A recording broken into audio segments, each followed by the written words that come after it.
to Chad TV. What's up? Glad to be here. Let's dive right into it. So tell everybody what's going on for the week. Give us a sit rep.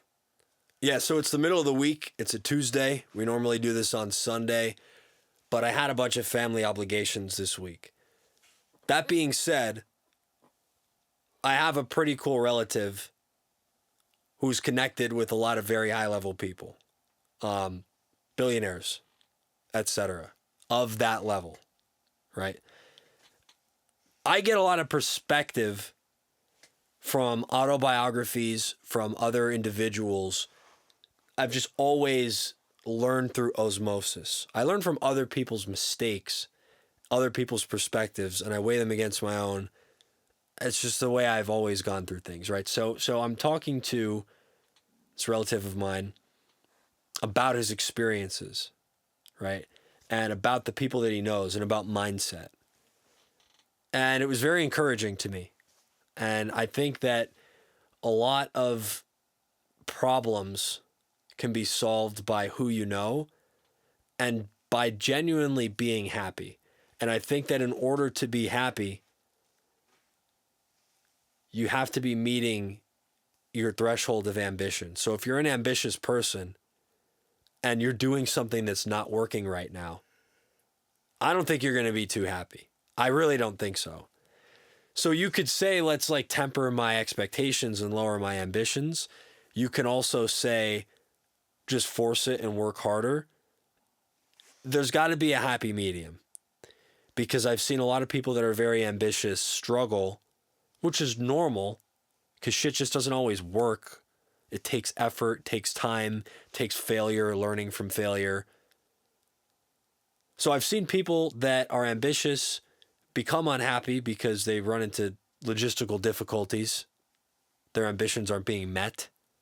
It throws them off their game. And then I've seen the opposite happen.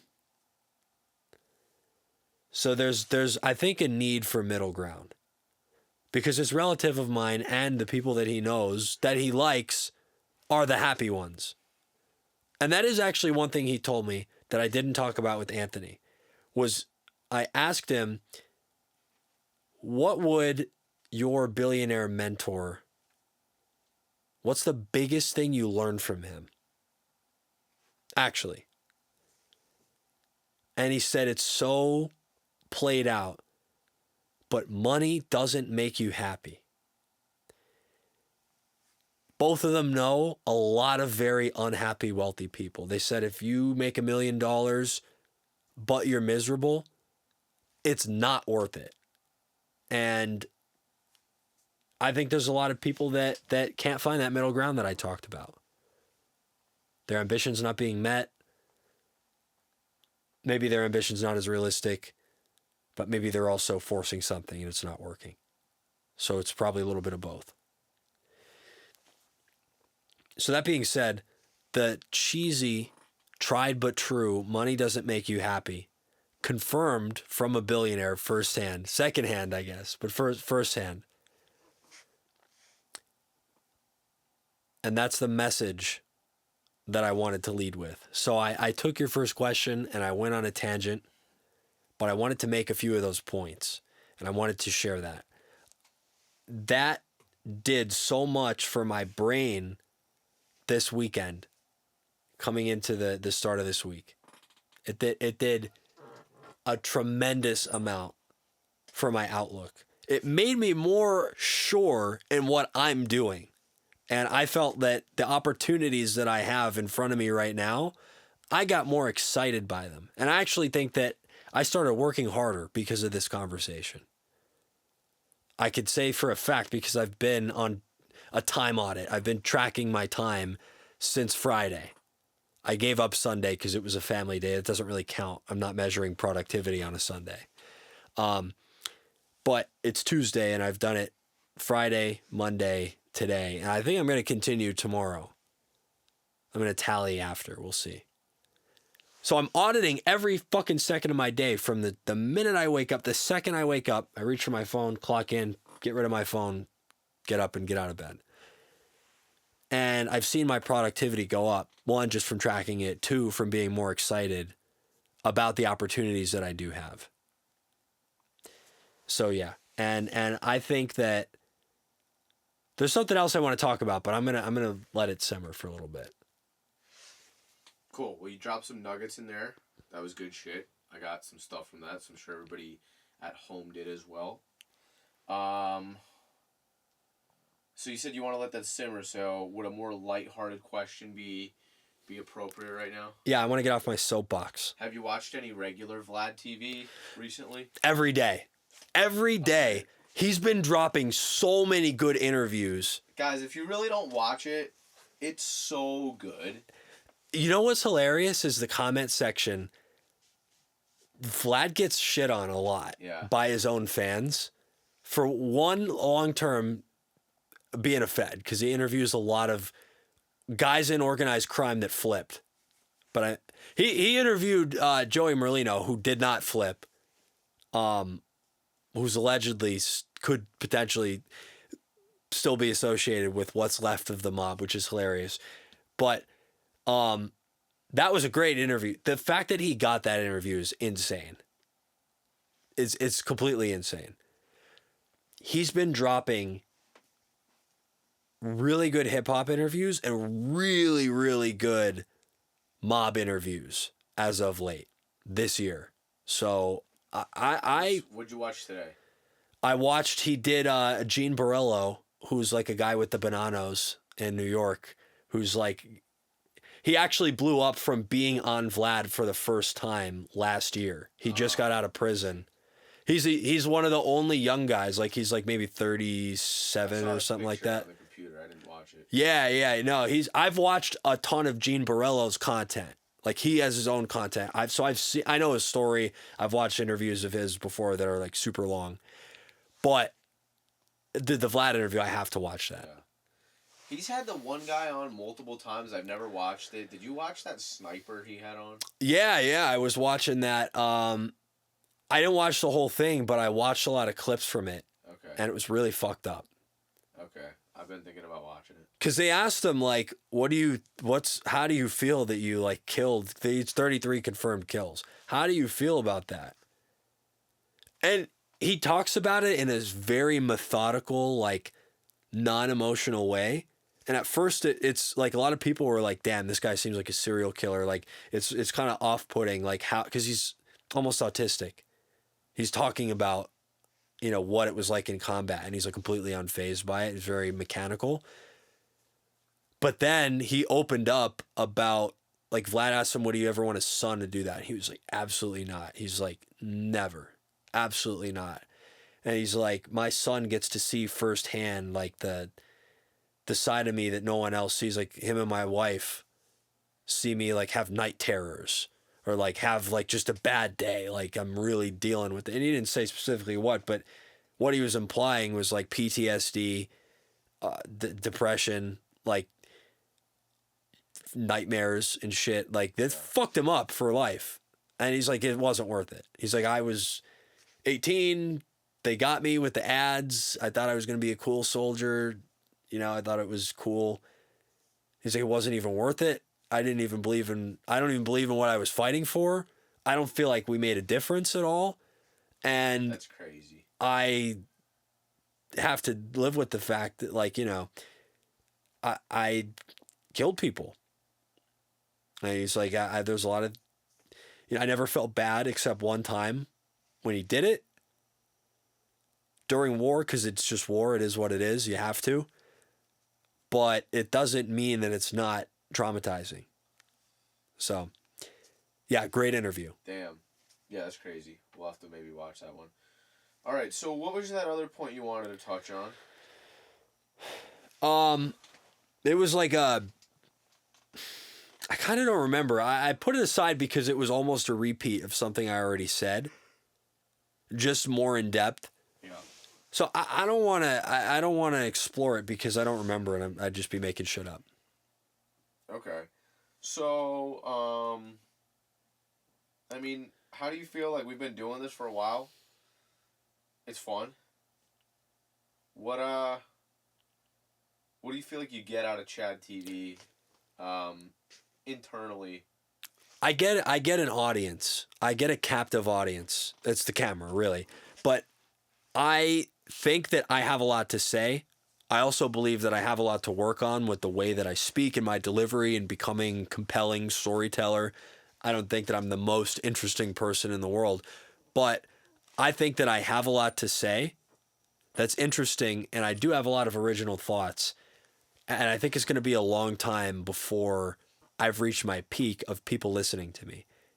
I feel like if you sit down the version of me 20 years from now, maybe that has more achievements under his belt, more prestige, more refinement, you'd really want to talk. Like, you'd want that guy on Vlad TV. You'd really want to hear what he has to say. There'd be a lot of stories. There'd be a lot of experience. You just can't shortcut that.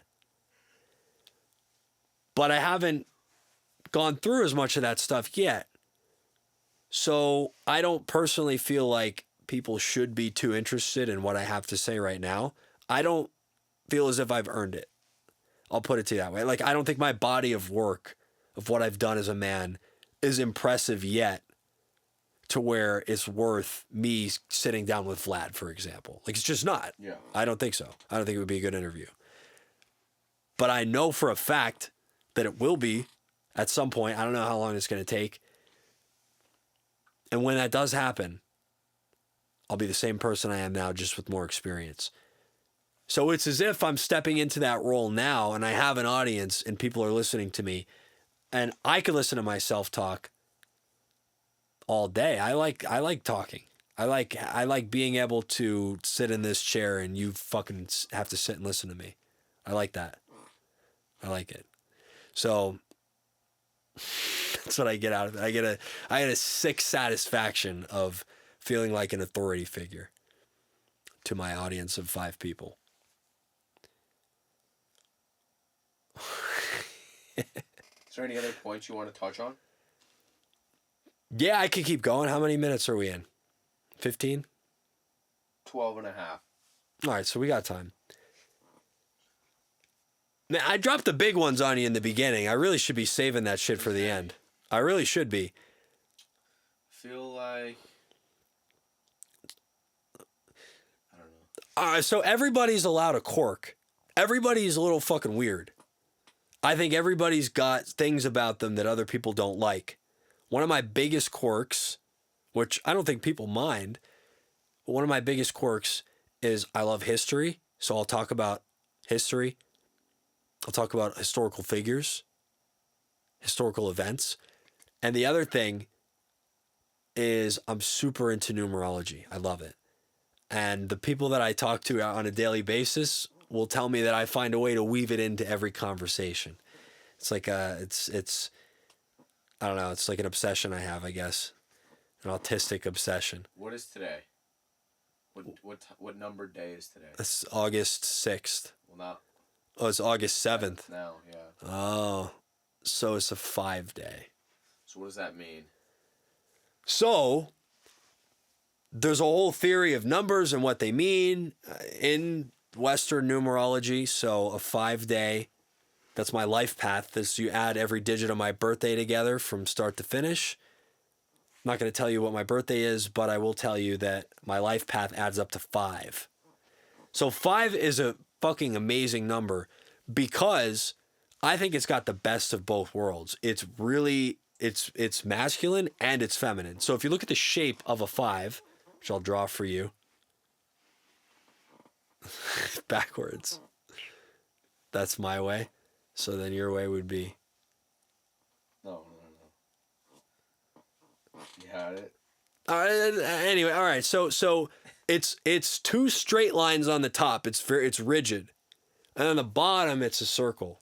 So it's half rigid, half loose, and it's open on both sides. So 5s are very open-minded people. The shape tells you that. One of my things that I need to work on as a person is I think I'm wishy-washy. Like, for example, you've all heard of the classic dichotomy of your partner or your girlfriend asks you, what do you want to go to eat? I don't know. What do you want? I know what you want. I know what you want to Yeah, no. What I'm saying is, as a man, I'm very decisive. As a 5 life path, however, I just don't care enough to be decisive. So, for example, if I'm with my fiance and she says, "Where do you want to go to eat?"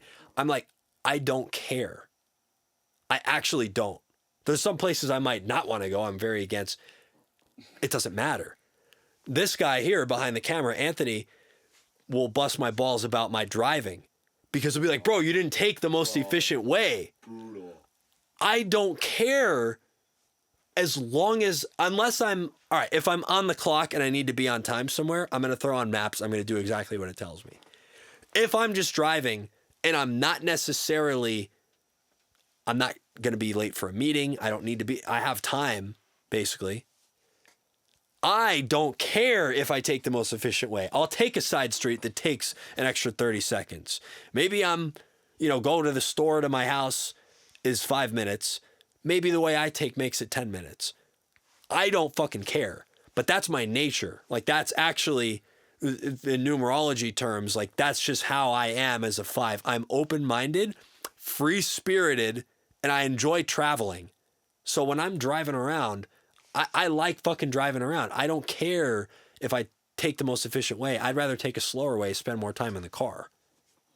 So what I'm curious to know is, like, that makes sense. Like, that's cool.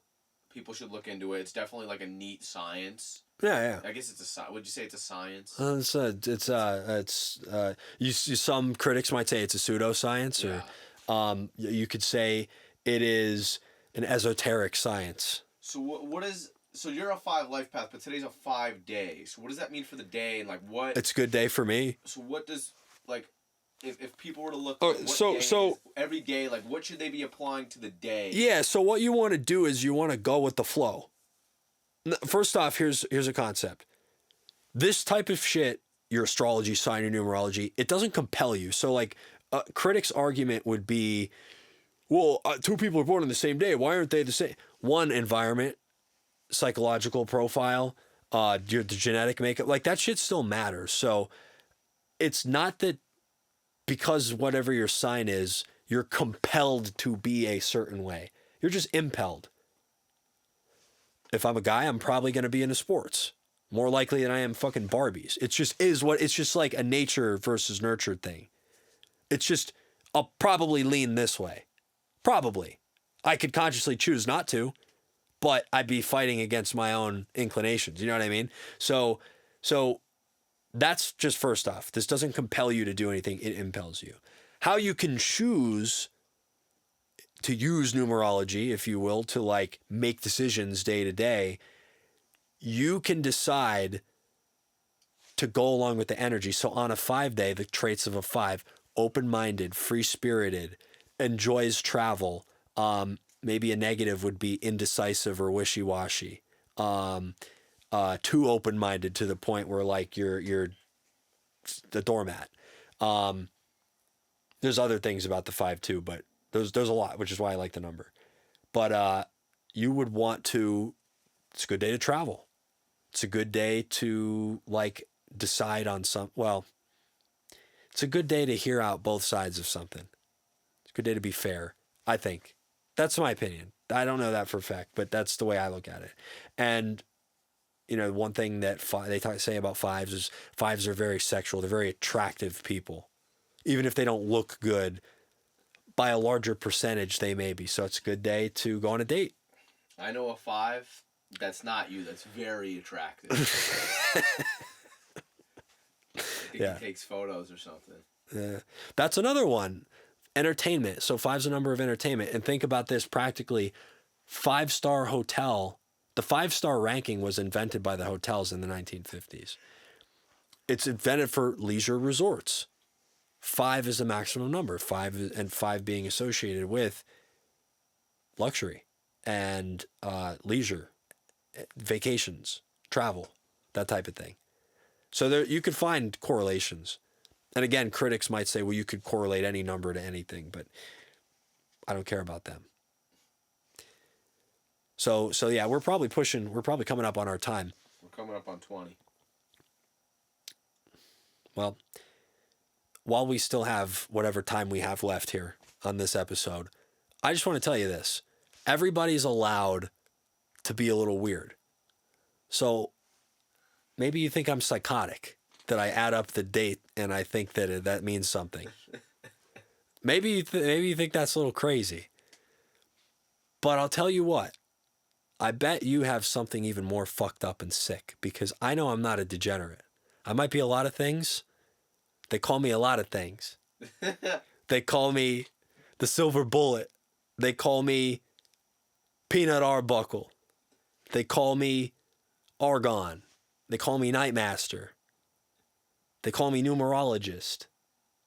They call me blue light blockers. Regardless. They call you YT, They call me YTMP33. Listen, you have something wrong with you. If you're watching this, there's something wrong with you. There's something sick in your brain. You think sick thoughts sometimes. So fuck you if you think I'm crazy, because I like at numbers. That's like autistic people like trains. You're gonna make fun of them? Anyway, I rest my case. All right.